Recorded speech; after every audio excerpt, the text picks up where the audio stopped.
Good evening, one and all. I welcome you all to Ganesh IAS Academy. In today's session, we'll be seeing environment-based current affairs from the date January 13th to January 18th, 2024. Let us get into the news articles one by one. The first news that we are going to see for today is saltwater crocodile. Why are saltwater crocodiles in news? Let us understand that. And here have they spotted this. Saltwater crocodile. The population of saltwater or estuarine crocodile in Odisha's Bhitarkanika National Park has seen a slight increase. That is why it is in news. Okay. So, in Odisha's Bhitarkanika National Park, the population of saltwater or estuarine crocodile is increasing. Okay. So, the numbering here is 1811 as of the 2024 census, and when it is compared to the previous year census, that is 1793. Okay, so previous year in 2023 the number was 1793, but there was a slight increase to 1811 this year. Okay, the crocodile census is held every year in winter when around 50% of the mud flats get exposed. Okay, so only when the mud flats are exposed, the crocodiles can be viewed easily, so that the census become easy. Okay, and it is done during the winter time. That is also important. And in 2024, 22 teams surveyed numerous rivers, creeks and channels over 3 days, which was aided by forest staff and herpetologists. Who are herpetologists? People who are dealing with the study of reptiles are called as herpetologists here. Okay, so this is what we need to understand. So about the census, what do we have to know? So all age groups show marginal growth. What does this mean? It means the experts are spotted increased counts across hatchlings, yearlings, juveniles, subadults and adults. So there is a marginal population growth when you consider it overall. Okay, so there was a marginal population growth overall among hatchlings, yearlings, juveniles, subadults and adults. But here one important point to be noted is only adults and subadults are potentially dangerous to humans here. Okay, not the smaller ones. So here we understand that human animal conflict is there even with crocodiles. Okay, so there is rising human crocodile conflict, which is an important concern here. The gradual expansion of saltwater giants range around the human habitations pose a increasing risk here, and then awareness and preventing fatal encounters is very crucial for coexistence of animal and crocodile. Animal and humans here. Here the animal is crocodile. Okay, so this is what we need to understand, that there is human animal conflict here. Next is, it is happening in the Bhitarkanika National Park. So we need to know little more details about Bhitarkanika National Park. So it is a national park which is located in the Kendrapara district of Odisha. Okay, and then it is also the second largest mangrove ecosystem after Sundarbans in India. Okay, very important. It is the second largest mangrove ecosystem after Sundarbans. Next, this national park is a network of creeks and canals which are inundated with waters from rivers like Brahmani, Baitharani, Dambra and Patasala, thus forming a unique ecosystem. So it has a network of creeks and canals, and they are inundated with the waters of these rivers. And it is home to the largest congregation of endangered saltwater crocodiles. That is what we are discussing now. And then there is a beach near this national park, that is Gahir Mata Beach. This Gahir Mata Beach, which forms the boundary of this sanctuary in the east, is the largest colony of olive ridley sea turtles. Very important. Okay, mass nesting, sometimes called as aribada. Okay, it happens at Gahir Mata Beach. The mass nesting of olive ridley turtles is called as aribada. Okay, and then this Bhitarkanika is also home to 8 varieties of kingfisher birds which is also a rarity. Okay, so it also houses 8 varieties of kingfisher birds. This is what we need to know about Bhitarkanika National Park. So whenever you study about a particular species in news articles, then the locational features are also important there. Okay, where are they found, what other rivers are nearby, what other locational features or important historic sites near that location, all these details must also be covered. Okay, now moving on to the saltwater crocodile. What are they? More details about the saltwater crocodile. So it is the largest of the 23 species of the extant or the living crocodilians. Okay, there are many crocodilians living, and of these there are 23 species importantly, and of these 23, this one is the largest one. Which one? The salty, that is saltwater crocodile, also called as salty. Okay, so the salty is also called as estuarine crocodile. Okay, it is called saltwater crocodile, and sometimes it is also called estuarine crocodile. That is because it is typically found in the brackish water of the estuaries. So you should not come to an understanding that they are found only in the brackish water of the estuaries. Okay, they are also tolerant with the salt water in the oceans, and they can travel long distances over the open ocean, thus making use of the tidal currents. Okay, so with the help of tidal currents, they can even get into the open oceans and come back. Okay, so they are tolerant to salt water, and they are capable of living in brackish water of the estuaries also. This is what we need to know here. Furthermore, about the habitat of saltwater crocodile, which is also called as salty. Okay, so the salty is today found in 3 locations in India. Habitats in India, there are 3 locations. One is the Sundarbans, next is the Bhitarkanika National Park, which we are discussing now, and the other location is Andaman and Nicobar Islands. Okay, so it is one of the 3 crocodiles which are native to Indian subcontinent. What are the other 2 crocodiles here? One is the mugger crocodile, and then the other one is gharial. So mugger, gharial and saltwater crocodile, these are the 3 important crocodiles which are native to Indian subcontinent. Okay, next is, it is also found in Bangladesh, Malaysia, Indonesia, Brunei, Philippines, Papua New Guinea, Australia and Solomon Islands. So they are not only confined to Indian subcontinent, but they are also found in other places like these. Okay, so saltwater crocodiles are found in the estuaries and the brackish waters of these areas also. I mean these nations also.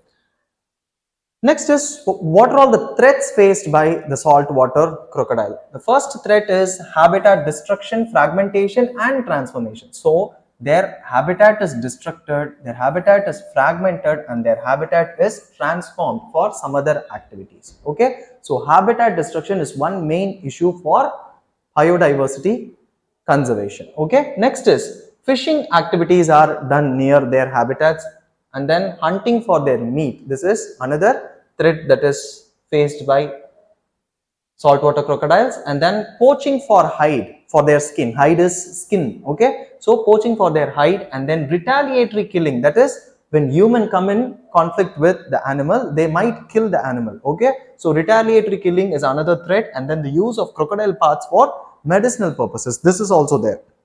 Killing of crocodiles for the purpose of medicine, I mean for making medicines, they are being killed. Next, we need to talk about the protection status of the saltwater crocodiles. Under IUCN, they are categorized as least concern. Okay, so they are least concern under IUCN category. And then under CITES, that is Convention on International Trade of Endangered Species of Flora and Fauna. Okay, under that convention, it is placed in Appendix 1.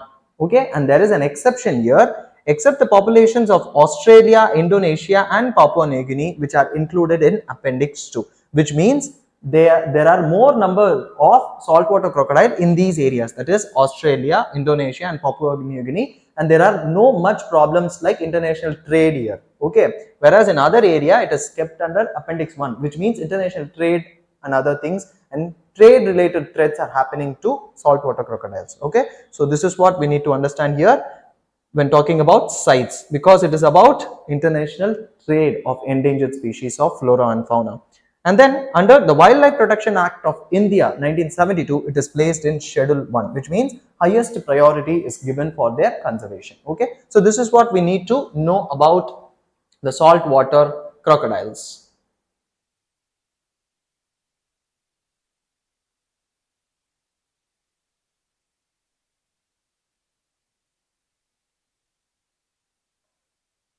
The topic that we are going to discuss now is Himalayan wolf. Why are Himalayan wolf in news? Let us understand that. Himalayan wolf has been assessed for the first time in IUCN's Red List as vulnerable. So this is the first time the Himalayan wolf has been assessed under IUCN Red List, and they are assessed as vulnerable. In the category, they are assessed as vulnerable. And then Himalayan wolf, its scientific name is Canis lupus chanko. Okay, so it is a prominent predator which is found in the Himalayas, and then it is well adapted to the cold environment, and it is found in the alpine steppe and tundra habitats, which is about 3,900 meters on the Tibetan plateau and the Himalayas. Okay, so that is where they are found, and then they are found in the alpine steppe and tundra habitats. Okay, so these Himalayan wolf possess genetic adaptations to cope with the hypoxic conditions in the high altitude habitats. So what are hypoxic conditions here? Hypoxic conditions are oxygen deficient conditions. Okay, so when there is no sufficient oxygen in a particular environment, that environment is called as hypoxic environment. So these Himalayan wolf are adapted to live in such hypoxic environment or conditions. That is what we need to know here. Okay, so this is that Himalayan wolf. So they are actually sympatric with snow leopards in large parts of their range. What is sympatric? Sympatric means they share geographical area with snow leopards. That is what sympatric is. Okay, so both wolves, I mean the Himalayan wolves and snow leopards, are apex predators in the high altitudinal habitats with some degree of competition for the prey resources, because they are living sympatrically. They are having competition for prey resources. Obviously that will be there. Okay, and then they are also found in Tibet, Nepal and Indian Himalayas. So these Himalayan wolves are found in Tibet, Nepal and then Indian Himalayas, and they are different from the Indian wolf. How are they different and distinct from Indian wolf? That we'll understand in this slide. Okay, so this Himalayan wolf feeds on ungulates. What are ungulates? Those animals which have hooves. Okay, for example, horse, goat, they'll be having a particular type of feet, right? That is called as hoof. That horny part of the foot is called as hooves. Okay, such animals are called as ungulates. So these Himalayan wolves feed on ungulates like Tibetan gazelle, Tibetan argali and blue sheep, and they also feed on small mammals like Himalayan marmot, pika and woolly hare, and they also feed on livestock such as domestic yak and goat. Okay, so here, talking about the locations where it is found in India, we know that they are found in Tibet, Nepal and Indian Himalayas. But in India, where are they found? They are found in Ladakh, that is the Union Territory of Ladakh, and then the Spiti Valley of Himachal Pradesh, and then Uttarakhand and Sikkim. In all these states you can find Himalayas. Okay, that is there. Next is distinction from the Indian wolf. Actually, earlier, the Himalayan wolf and the Indian wolf were considered to be the same species, but then only in the year 2018, researchers confirmed that the Himalayan wolf or the woolly wolf was genetically unique and they are different from the Indian wolf. Okay, so these Indian wolves, also called as common or peninsular wolf, is found in the plains and the Deccan Plateau, whereas Himalayan wolves are found only in those high altitudinal Himalayan ranges. Okay, so this is what we need to know about this Indian wolf. And then what are all the threats faced by the Himalayan wolf? Okay, so the threats like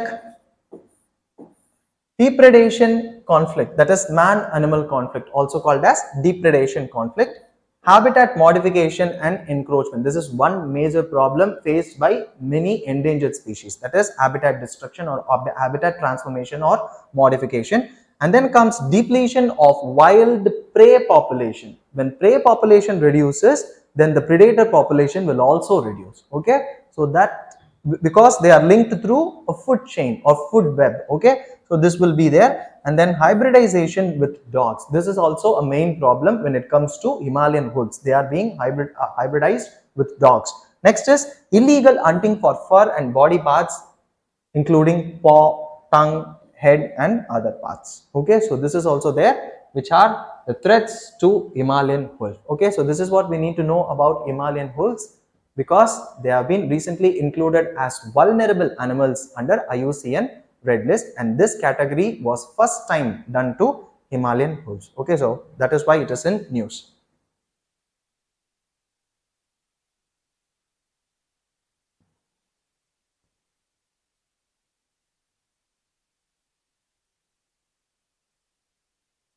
The topic that we are going to discuss now is Jharkhand declares drought in 17 districts. Okay, so why has Jharkhand declared drought in 17 districts? Is this the first time that Jharkhand is declaring a drought or not? So all these details we must have to understand, and we'll be getting into details of what drought is, what are all the different types of drought that we have in India, and what is the drought profile in India. Okay, all these details we'll be understanding in this topic.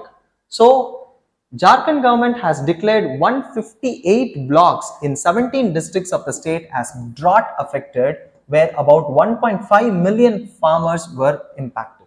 Okay, and only 4 districts in the entire state recorded normal rainfall during the monsoon season in 2023, and 19 districts recorded less than normal rainfall. Okay, and this time the state overall recorded 38% less rainfall than the average rainfall that it usually used to get during the monsoon seasons. Okay, so since its formation 23 years ago, because it was formed in the year 2000 by bifurcating Bihar. Okay, so since its formation in 23 years ago, the state has been declared drought hit 10 times. Okay, so far 10 times the state was declared drought hit. Okay, and droughts used to occur every 3 or 4 years in the Jharkhand state, but this time the extreme weather events happened twice in a row. Okay, so it happened in 2022 and it also happened in 2023. That is why it is in news now. So in 2022, out of the 260 blocks in 22 districts, 226 blocks were declared as drought hit or drought affected. Okay, so that is why it is a concern here. What else do we have to understand? Around 80% of the state's population, of the Jharkhand's populations, who live in approximately 32,500 villages, they rely solely on farming or other related activities for their living. So when people are solely relying upon farming, then they need water. Okay, so drought is something very disastrous for them. Okay, so Jharkhand's agriculture economy is based on paddy cultivation, which is water intensive and dependent on rainfall. Okay, so this paddy cultivation is water intensive. It requires a lot of water, and this agricultural economy of Jharkhand is paddy cultivation based. Okay, so the primary sources of irrigation in Jharkhand are wells, ponds and canals.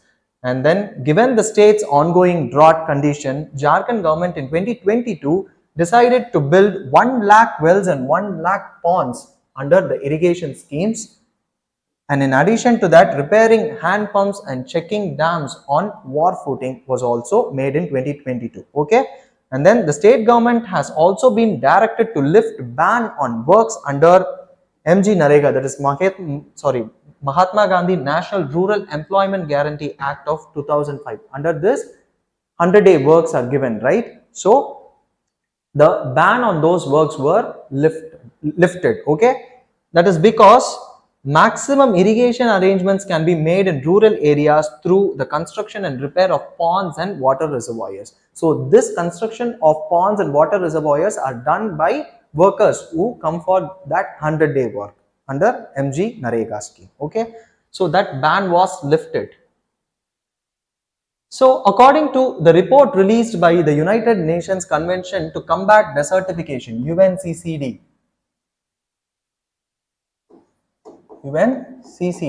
of 1994.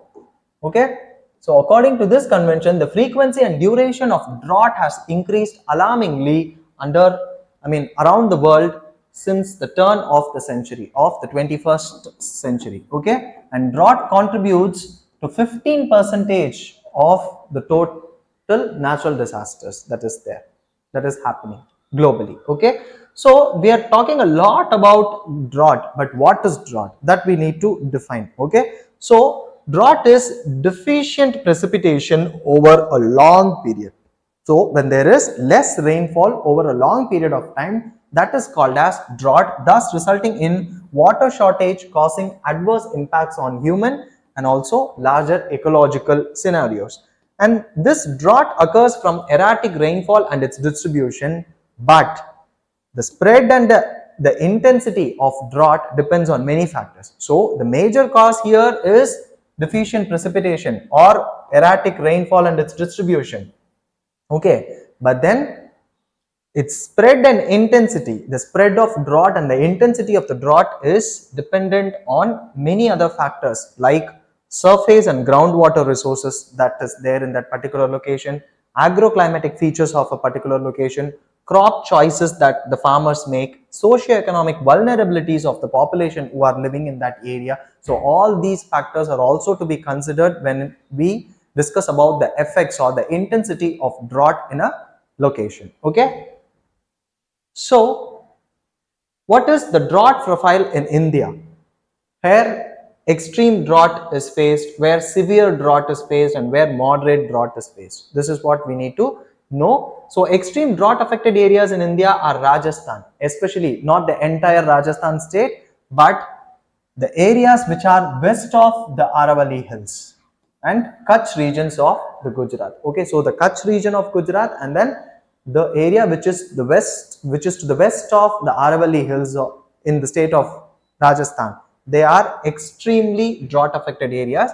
Next is severe drought prone areas are eastern Rajasthan, Madhya Pradesh, eastern parts of Maharashtra, interior parts of Andhra Pradesh and Karnataka plateau, northern part of Tamil Nadu and parts of Jharkhand and interior Odisha. So this is where Jharkhand comes. So it is under the severe drought affected areas category. Okay, and then there are moderate drought affected areas like northern parts of Rajasthan, Haryana, southern Uttar Pradesh, parts of Gujarat, Maharashtra, except the region of Konkan. This is because Konkan region is receiving a lot of rainfall during the southwest monsoon. Okay, and then even here comes Jharkhand and the Coimbatore plateau of Tamil Nadu and interior Karnataka. These are the places where moderate drought may be faced. Okay, or moderate drought affected areas of India. So if you see this, it is closely related to the rainfall pattern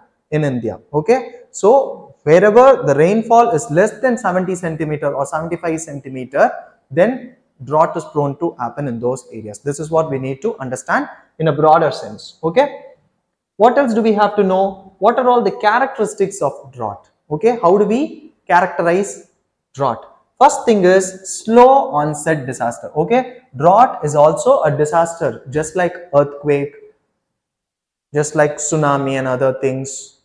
Okay, so drought is also a disaster. So it is a slow onset disaster. What is slow onset disaster and how is it different from the rapid onset disaster? That is because of the impact that is faced by the disaster is very slow here. Okay, so if the impact faced by the disaster is very slow, then that is called as slow onset disaster. Drought is like that only. Okay, we will not be facing the impact immediately, but then it will take years and years for us to realize the impact. Okay, so the impacts, and it impacts large area. Okay, so the impact of drought is over a large area, and then the impacts are cumulative, okay, which means there are multiple factors which is contributing to it. And then as there are no structural damages, impacts are difficult to quantify. This is also an important characteristic or feature of drought, because we will not be visualizing any significant structural changes. Thus, to quantify drought itself is a difficult task. Next is no single indicator to assess drought. So there is no single indicator or scale to assess drought. This again is a problem, okay. Again, this is a characteristic of drought too, okay. Now, how are we going to classify drought? That we need to know. Classification of drought. National Commission on Agriculture in India classified drought into meteorological drought. First classification here is meteorological drought. What is meteorological drought? Those drought which occurs in case of rainfall deficiency and thus resulting in water shortage. That is called as meteorological drought. Next is hydrological drought. So, when the water level in the surface and the subsurface water, that is groundwater resources, falls below specific levels, that is called as hydrological drought. So, again, this will be an impact of this, okay. So, that is how they are linked. Next is agricultural drought. It is characterized by 4 back-to-back weeks of meteorological drought. Okay, so when there is 4 back-to-back weeks of meteorological drought, then that is called as agricultural drought.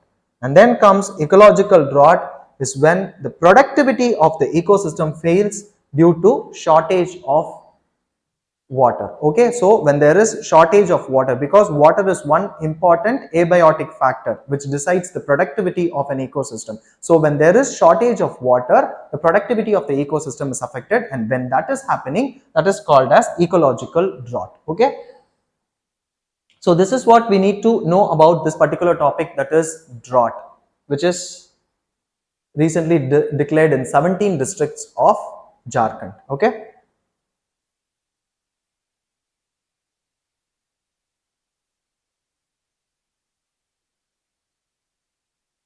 The topic that we are going to discuss now is Global Water Monitor Report. So, what is this report about? Let us get into the details.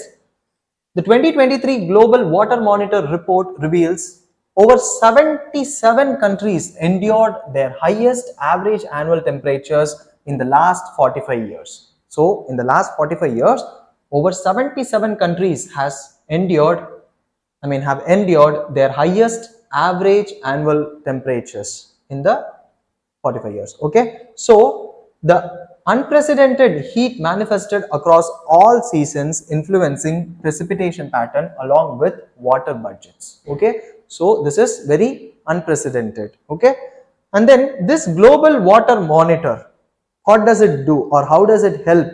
So it provides free, rapid and global information on climate and water resources. And this summary report, which has been released for the year 2023, it contains information on rainfall, air temperature, humidity, soil and groundwater conditions, vegetation condition, access to water, river flows, flooding, lake volumes, all this in a particular year. So this is for the year 2023. Okay, so this is what we need to know here. Now coming to the findings of the report, what are all the important things that we need to note from the report from exam point of view or for our answer writing point of view? What do we have to know? First thing is, more than 77 countries experience the highest average annual temperature in 45 years. This we already saw in the previous slide. And record high average temperatures were observed across all seasons. This is also important. So in every other season, record high average temperature was observed. Okay, and then 2023 was the hottest year on record, and this also affected the water cycle in various ways, from intensifying cyclones and other rainfall systems to exacerbating drought and fire activity. So it induced drought, fire activity, rainfall system was intensified, and then cyclones were intensified. All these are impacts or the consequences of the hottest year. Okay, temperature increase, and 2023 was the hottest year here.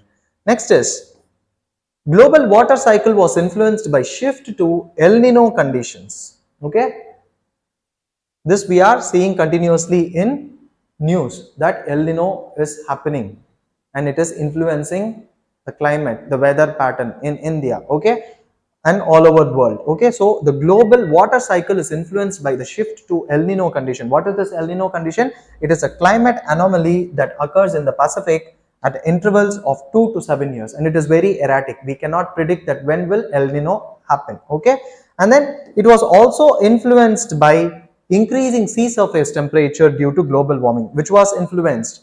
The global water cycle was also influenced by increasing sea surface temperature due to global warming. Okay, what else do we have to know about the findings of the report? Relative air humidity was second lowest on record, continuing a trend towards drier average and extreme conditions. So drier than normal conditions prevailed nearly everywhere around the world. Okay, see this point, despite warmer and drier conditions, we already know that drier than normal conditions prevailed everywhere. Despite the fact that the conditions were warmer and drier, high annual soil water condition were observed in many areas. So soil water condition was high here. Okay, so the water content in the soil over the land area was 3.5% above 1998 to 2005 average level here. Okay, so this we need to note that despite warmer and drier condition, high annual soil water conditions were observed. Next is precipitation was close to average, and then there does not appear to be a clear trend towards more monthly high or low rainfall extremes. So there is no clear trend about the rainfall extremes, but then we know that it was close to average. Next is a question based on these findings can be asked. Next is about the vegetation vigor. What is vegetation vigor here? It is the greenness over the land. Okay, that is called as vegetation vigor. So here the vegetation vigor over the land was 4.7% above the 2001 to 2005 average and is the highest recorded. Okay, so how is this vegetation vigor is increasing? So this rise is being triggered by combination of increasing temperatures in cold regions. So see, because of increasing temperatures in cold regions, vegetation vigor is increasing, that is greenness is increasing. Okay, so this cannot be considered as a good thing here. Okay, because cold regions are to be contained in such temperatures, but because of increase in temperature, this greenness is increasing, which is not a good thing. Okay, and then agricultural expansion, fertilization from increasing carbon dioxide and many other anthropogenic sources are contributing to greenness here. Okay, and then comes surface water occurrence. So this includes lakes, rivers and other forms of temporary inundation, and this surface water occurrence was the second lowest in the 2 decades. Okay, so globally the surface water occurrence was 7% below 2003 to 2006 average, and this is the lowest since 2011. Okay, so this is what we need to know here. What else? The sum of the river flows in all river basin was 4% above the 2001 to 2005 average. So river flows has increased, which means glacier melting might have got increased. Okay, so lake volumes have been increasing over recent decades, and here see this point. These countries, that is Canada, United States, China, Russia, Brazil and India, they make up about 64% of all the water in natural and artificial lakes worldwide. Okay, facts like these are important here. Okay, so lake volumes have been increasing over recent decades, and then the average terrestrial water storage, which includes groundwater, soil water, surface water, snow and land ice all together. Okay, average terrestrial water. So average terrestrial water from January to September was 19 millimeter below 2003 to 2006 average. So average surface terrestrial water storage is less here. It is below the average. That is what we need to know here. So here we are talking about water a lot because the report is about global water monitor report. So this is entirely about the water cycle. Only if the water cycle is properly functioning, then the water availability everywhere will be in a balance. Okay, but then there is a problem that we saw in the findings, right? So here we need to know about water cycle, what water cycle is and what are all the different constituents or the process involved in the water cycle. So water cycle is also known as hydrological cycle, and it is the circulation of water in various forms such as liquid, solid and gaseous throughout the Earth's hydrosphere. Okay, so within the water cycle, water moves in different ways in different realms. This is also important. Okay, so the movement of water through ocean streams in hydrosphere and the water movement through rivers and glaciers towards the sea in the lithosphere, all these are included in the water cycle. Okay, so both the water in the hydrosphere and the water in the lithosphere, which is contributing to the hydrosphere, all these things are included in the water cycle.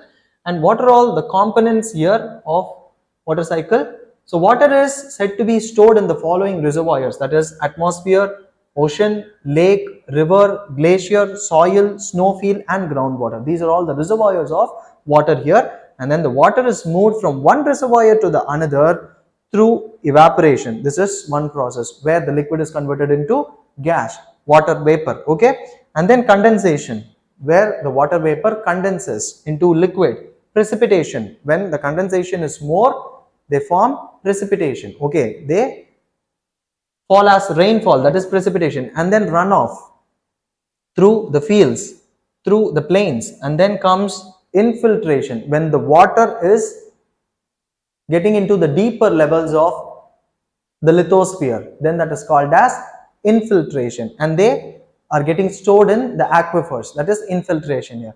And then transpiration. Transpiration is the process where the water is getting back into the atmosphere. Okay, through the process of transpiration, where plants are transpiring. Okay, and then groundwater flow, this is also there. So these are all the process which is involved in water cycle. Next is, what is the implication of water cycle?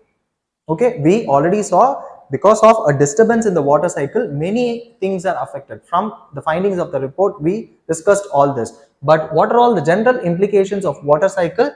The climate is greatly influenced by the water cycle, obviously, right?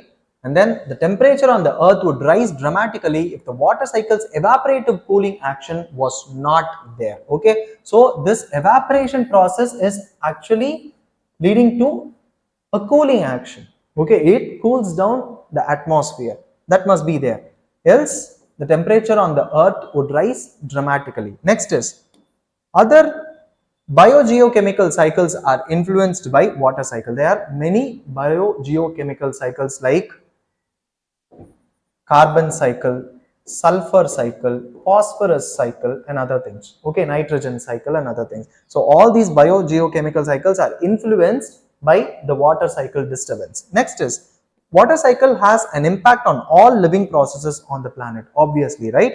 And then the water cycle is also noted for its ability to purify the air. How is it going to purify the air? That is because the raindrop in polluted cities soak up water soluble gas and pollutants as they fall from the clouds. Okay, and there are also other biological pollutants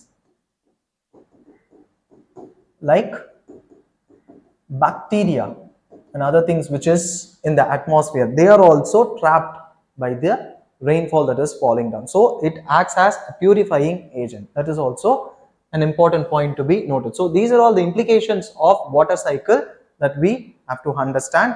So this is about the Global Water Monitor report of 2023 and its findings.